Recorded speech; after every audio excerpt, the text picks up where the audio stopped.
Happening now, a veteran pilot with very little experience was at the controls at the time of the San Francisco crash. Very little experience flying a Boeing 777 coming into San Francisco. We're going to show you what went wrong. Dozens of people are missing after a runaway train explodes, leveling much of a small town. Why the search is still so dangerous.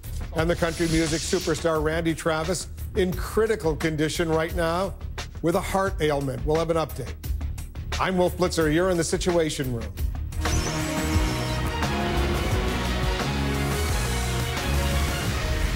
CNN has obtained exclusive video of the crash of that Asiana Flight 214, and a retired pilot who looked at it says it has important clues about the deadly crash landing at the San Francisco International Airport. Here's CNN's Renee Marsh.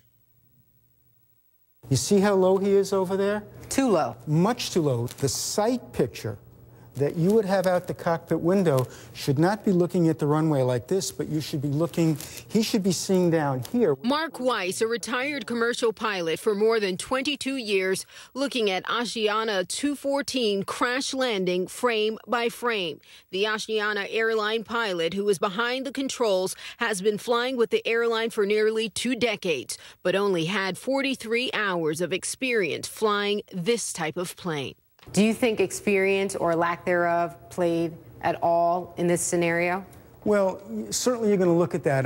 Experience, not necessarily. Remember, he'd already been qualified through the simulators and his testing to fly the airplane. There's perhaps was a comfort factor that may have come into something like this. How does that translate to potentially what we saw? It translates to the fact that I don't want to say something because I don't want to look like I can't handle the situation. It potentially could boil down to something like that. But having 33 hours in an airplane, pilots change aircraft all the time, and you're always going to start from zero to wherever you wind up. The pilot was accompanied by a training pilot known as a check airman. The first sign of trouble on the flight recorders came 7 seconds before impact, a call for more engine power.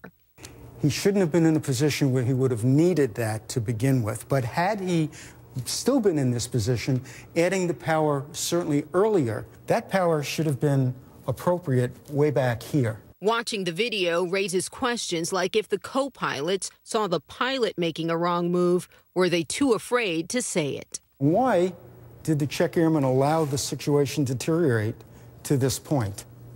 And why didn't one of the other pilots say something? It's coming in. 1.5 seconds they call for the go-around. Way too late. Much too late. The fact is, they recognized too late the situation that they put themselves into. And now they were trying to recover from it, but you ran out of altitude and airspeed at the same time. Renee Marsh, CNN, Washington.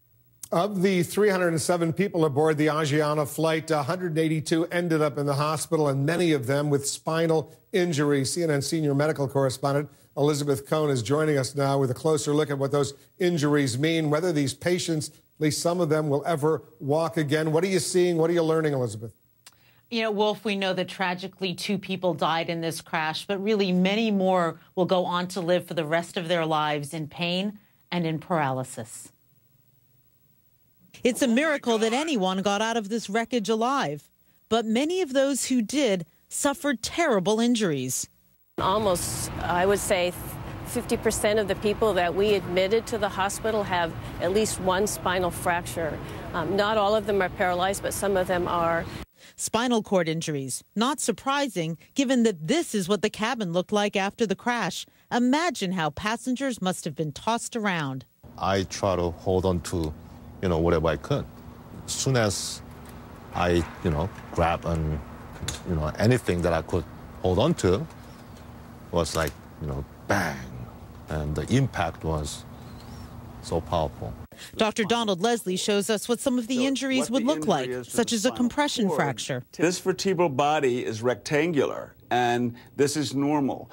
If it is compressed or fractured, then this will be smaller. And burst vertebrae. Normal, normal, injured, injured. So does this piece actually burst? That piece actually burst into several segments. Setting the spine straight with these rods and screws can help in some cases. So you can have these kinds of injuries and walk out of the hospital? Yes, you can. But you may not. But you may not, and the majority do not. And for those who don't, they'll spend the rest of their lives using crutches, wheelchairs, braces.